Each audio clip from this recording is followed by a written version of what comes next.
नमस्कार, मैं डॉक्टर अजय एक बार पुनः आपके बीच उपस्थित हूं। बंधुओं, कोविड पैंडेमिक ने मानव जीवन को बहुत ही क्षति पहुंचाई है। बहुत सारे लोग असमय ही अपने रोते बिलखते परिजनों को छोड़ के मौत के आगोश में जा चुके हैं। हम सबसे पहले उन सभी पुण्यात्माओं के प्रति हृदय तल की गहराइयों से श्रद्धा सुमन अर्पित करते हैं और ईश्वर से प्रार्थना करते हैं कि उन सभी पुण्यात्माओं को अपने श्री चरणों में स्थान दें और इस विषम परिस्थिति में उनके परिजनों को सहन शक्ति प्रदान करें।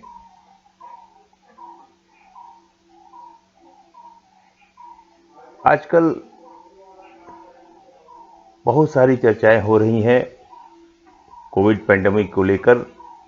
बहुत सारे लोग भारत सरकार, उत्तर प्रदेश सरकार की कमियों को रेखांकित करने का प्रयास कर रहे हैं। लंबी लंबी बातें हो रही हैं। पूरे देश में एक नकारात्मक वातावरण फैलाने का प्रयास किया जा रहा है। उन्हीं विषयों पर चर्चा करने के लिए मैं आपके बीच आया हूं। बंधुओं, इस महामारी की मैं कोई तुलनात्मक अध्ययन करने के लिए आपके बीच नहीं बैठा हूं। कल एक टीवी चैनल पर मैं देख रहा था और एक कंपैरेटिव डाटा उसमें मैंने पढ़ा, वो मैं आपके साथ साझा करने का प्रयास कर रहा हूं। हो सकता है आपने भी देखा हो। यूरोप और नॉर्थ अमेरिका दोनों कॉन्टिनेंट्स की कुल आबादी 134 करोड़ के लगभग है और यूरोप और नॉर्थ अमेरिका में दुनिया के सबसे अधिक विकसित राष्ट्र आते हैं और भारत अपने देश की कुल आबादी उन दोनों कॉन्टिनेंट से अधिक लगभग 135 करोड़ है। और जहां तक संक्रमित व्यक्तियों का सवाल है, यूरोप और नॉर्थ अमेरिका मिलाकर लगभग 8 करोड़ 27 लाख लोग संक्रमित हो चुके हैं। भारत में संक्रमित लोगों की संख्या 2 करोड़ 27 लाख के करीब है।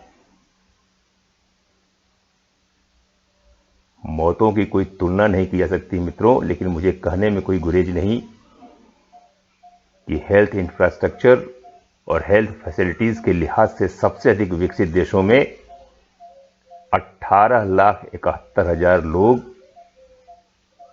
अपनी जान गंवा चुके हैं, जबकि भारत में यह आंकड़ा 2,46,000 के करीब है।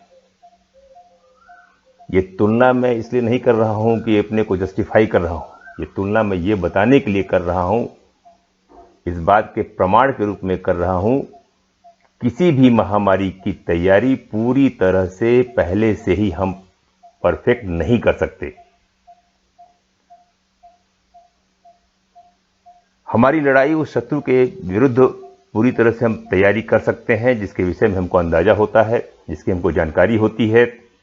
उस आपदा के विरुद्ध भी हम कर सकते हैं जिसके शक्ति का हमको आकलन होता है।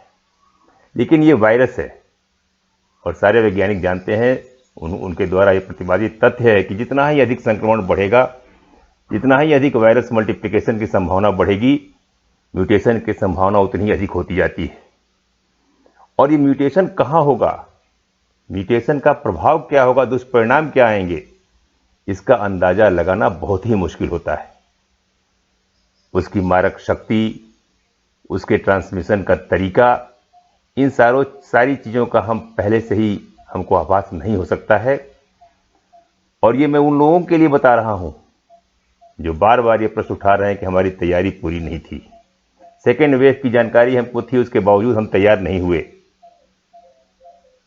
मित्रों, राहुल गांधी जी, प्रियंका जी जब कोई बात कहते हैं तो मैं उनको कतई गंभीरता से लेता ही नहीं, क्योंकि मेरा अपना मानना है कि उनके बयान कपिल शर्मा के कॉमेडी शो के बयानों से कोई इतर नहीं होते, सिर्फ वो मनोरंजन के लिए दिए जाते हैं।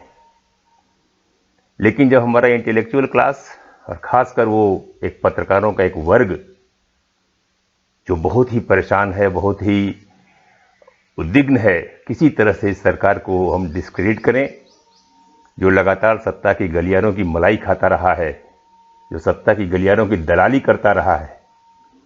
उन पत्रकार मित्रों को मैं ये बताना चाहता हूं कि अगर आपको सेकेंड वेव की इतनी ही जानकारी थी, इतना ही अंदेशा था, तो क्यों नहीं अपने ब्लू आइड बॉयज दिल्ली के सीएम साहब केजरीवाल जी, महाराष्ट्र के सीएम साहब उद्धव ठाकरे जी, इनकी तैयारी पूर्ण क्यों नहीं हुई? ये क्यों नहीं पहले से इस महामारी के विरुद्ध तैयार थे? और इस संक्रमण को बढ़ाने में सबसे अधिक योगदान अगर किसी का रहा है तो पिछले साल दिल्ली की सरकार का रहा है और इस साल महाराष्ट्र की सरकार का रहा है। बंधुओं, ये अनायास का एक डिबेट, एक नकारात्मकता इस देश पे थोपी जा रही है, ये बताने के लिए कि सरकार को हम डिस्क्रेडिट करें, सरकार के प्रति अविश्वास पैदा करें। लेकिन हम सब सौभाग्यशाली लोग हैं कि इस देश के 135 करोड़ लोगों की पूरी आस्था और निष्ठा प्रधानमंत्री जी के ऊपर है और अपने उत्तर प्रदेश के मुख्यमंत्री और देश के अपने यशस्वी प्रधानमंत्री आदरणीय नरेंद्र मोदी दिन रात जिस तरह से इस महामारी के विरुद्ध लड़ रहे हैं, दिन रात जो दैनिक समीक्षा की जा रही है और उसके आधार पर जो कमियां सामने आ रही हैं उसको दूर करने का प्रयास किया जा रहा है, वो प्रशंसनीय है। हम सब देशवासी उनके साथ खड़े हैं। मैं इन लोगों से मैं कहना चाहता हूं कि आलोचना करना आपका अधिकार है, विरोध करना आपका अधिकार है, सकारात्मक सुझाव देना भी आपका अधिकार है, लेकिन ये विरोध, ये आलोचना प्रयासों के परिणामों को परास्त करने वाला नहीं होना चाहिए। क्योंकि कहा भी जाता है कि संघर्षरत व्यक्ति कभी विलासी बातें नहीं करता, संघर्षरत व्यक्ति हमेशा यथार्थ का प्रतिबिंब होता है। और हमारे दोनों महापुरुष जिस तरह से संघर्ष कर रहे हैं, जिस देशवासियों के लिए चिंतित हैं, परेशान हैं, निश्चित रूप से हम इस लड़ाई में विजयी होंगे और इस वैश्विक महामारी को हम परास्त करेंगे। आप सबसे निवेदन है कि जो हमारी कोविड गाइडलाइंस है, कोविड प्रोटोकॉल जो हमको समय समय पर दिए जा रहे हैं, उसका हम अक्षरशः पालन करें, पूरी तरह से पालन करें और निश्चित रूप से हम इस लड़ाई के विरुद्ध विजय प्राप्त करेंगे। एक विषय और मैं मित्रों कहना चाहता हूं, खासकर उन लोगों से जो इस आपदा में भी अवसर ढूंढ रहे हैं, जो ऑक्सीजन गैस सिलेंडर्स की कालाबाजारी कर रहे हैं, जो फर्जी दवाओं के नाम का व्यापार कर रहे हैं, उन लोगों से मेरा निवेदन है कि पैसा बहुत कमाओगे आप, लेकिन अपनी आत्मा को मत बेचो। ये मानवता के विरुद्ध पाप है। आज इस लड़ाई को हम जीत लेंगे, फिर आपको बहुत सारे अवसर मिलेंगे पैसा कमाने का। आज जिस तरह से ये कालाबाजारी हो रही है, इसको रोकने का काम हमारा है। सरकार अपना कार्य कर रही है, लेकिन हमारे अंदर भी नैतिकता होनी चाहिए, हमारे अंदर भी समाज के लिए कुछ समर्पण का भाव होना चाहिए। और हम सबकी जिम्मेदारी है कि जहां भी इस कदर कोई काम हो रहा है उसके विरुद्ध हमको लड़ना चाहिए, उसके विरुद्ध हमको मुखर होना चाहिए। हमारे डॉक्टर्स, हमारे पैरामेडिकल स्टाफ दिन रात काम कर रहे हैं।